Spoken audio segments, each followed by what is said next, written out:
Grégoire. Bonjour, Merci de donner le sourire à Nathalie en lui annonçant d'ores et déjà qu'il n'y aura pas d'image de basket ce matin. C'est pas grave, ce ça va mercredi le faire matin, quand c'est même. pas grave. En revanche, du foot. Du foot, Ah. Alors, foot Ouais. féminin, oui, et foot masculin avec Les les jeunes. espoirs, exactement. Ça se passe en Italie, c'est l'Euro, et les Français qui débutent par une victoire à l'arraché. On regarde ce qui s'est passé hier soir en Italie. Regardez ces Bleuets qui auraient pu ouvrir le score en première mi-temps, mais le pénalty de Dembélé est détourné. Les Anglais qui vont trouver le chemin défilé à la reprise par Foden, puis ils sont réduits à 10 à l'heure de jeu. Deuxième pénalty pour la France, encore raté, poteau de Ça s'appelle Aouar. tous renards. Exactement, comme on dit. Les Français vont égaliser à une minute de la fin du temps réglementaire par Ikoné.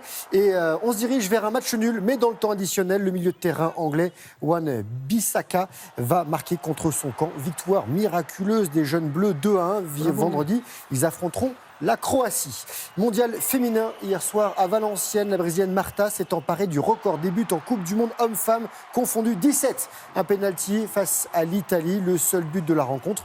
Le Brésil qui passe en huitième de finale, troisième de son groupe derrière son adversaire du soir et l'Australie. Le Brésil qui pourrait rencontrer la France dimanche.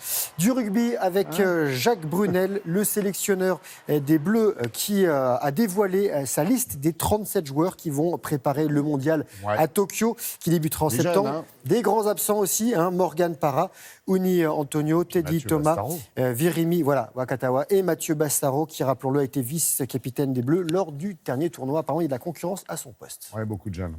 De escrime, ça continue Oui, troisième médaille pour la Ouais. France. Ça se passe à Düsseldorf, c'est l'Euro. Et troisième médaille. Et deuxième en fleuret. Pour une jeune femme, regardons, c'est Isaora Tibus, c'est elle. Elle s'offre le bronze européen en fleuret, battue 15-13 par l'Italienne Elisa Di Francesca, qui a été championne olympique à Londres, vice-championne olympique à Rio. Et Tibus avait déjà décroché le bronze européen en 2013 et en 2017.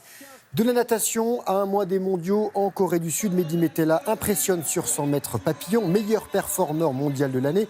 Il s'impose en 51 secondes 44 à l'Open de France, qui se déroule en ce moment à Chartres. Du tennis à Halle, en Allemagne, avec un Tsonga en forme. Lui, il passe au deuxième tour après avoir battu son compatriote Benoît Paire, pourtant mieux classé. Paire, il est 28e. Jo-Wilfried Tsonga est 77e. Et il s'impose 6-4, 7-5. Et il affrontera Federer au prochain tour.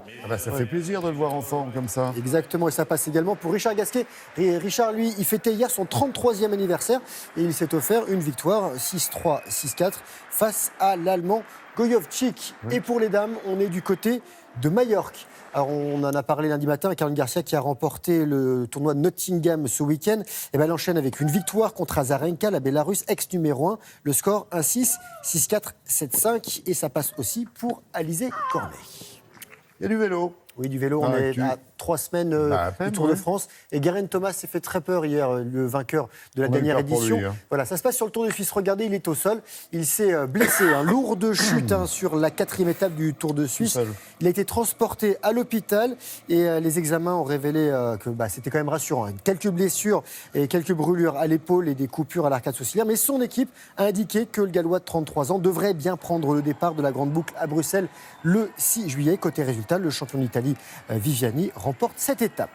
Du skate avec Aurélien Giraud, je vous le présente, il a 31 ans, il est lyonnais, il a été sacré champion de France il y a une semaine et il a remporté le Dew Tour en Californie, événement qualificatif pour les JO de 2020. Je rappelle que le skate sera au JO, il n'y a pas de douter, et c'est sa plus grande victoire chez les pros.